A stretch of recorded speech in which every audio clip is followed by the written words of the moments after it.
This is Destination Lake Tahoe, a destination murder mystery, written by Anne Shepphird and narrated by Lauren Davis. Author's note: mixing travel elements into a mystery novel comes with its challenges. I want to provide as full and accurate a description of each destination as possible, while also telling a good story that, by necessity, includes a little murder and mayhem. For this reason, in Destination Lake Tahoe, and all the books in the Destination Murder Mystery series, I've attempted to combine the two by creating a fictional world within the larger destination.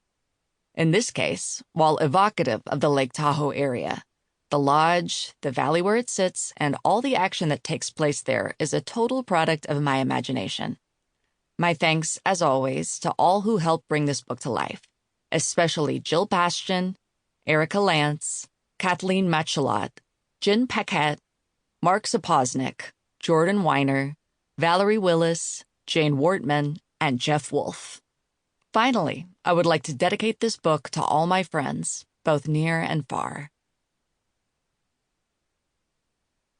Chapter 1.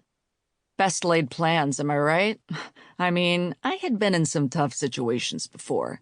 As a former investigative reporter, I had met my share of sketchy characters in places I probably should not have been. But this was a doozy. Here I was on my third big assignment as the travel columnist for Carmel Today magazine, and I found myself holding onto a tree for dear life on one of the highest, steepest, and most avalanche-prone mountains in Lake Tahoe. As the snow continued to fall and my poles and skis dangled from my arms and legs, I pondered how the hell I was not only going to get back down the mountain, but help catch a murderer in the process. As you may guess, this was not how I expected my trip to go. As originally laid out, my assignment to cover the newly renovated Lake Tahoe Mountain Lodge looked amazing. A once-in-a-lifetime chance to stay at a historic lodge in a gorgeous mountain setting and ski with an Olympic gold medalist, among other cool winter activities. It had all the elements of an incredible, albeit challenging for the rudimentary skier that I am, trip that would make a great story for the magazine. You can see that, right?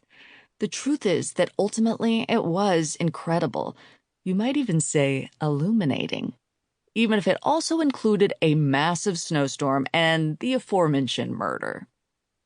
The assignment to cover the lodge in Lake Tahoe came, as they all did, from my editor at Carmel Today magazine, Mona Reynolds.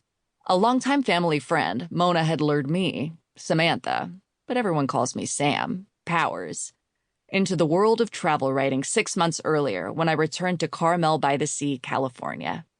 I came home to help my Uncle Henry take care of my ailing father, Carmel's former police chief, after a dozen years away in Los Angeles, first at college and then working as a crime reporter at the local newspaper.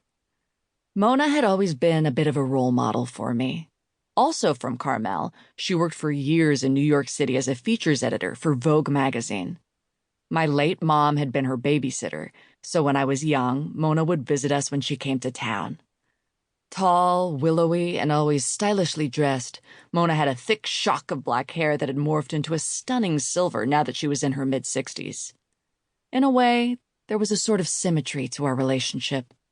Just as I idolized Mona, she had idolized my mom, even if they could not have been more different.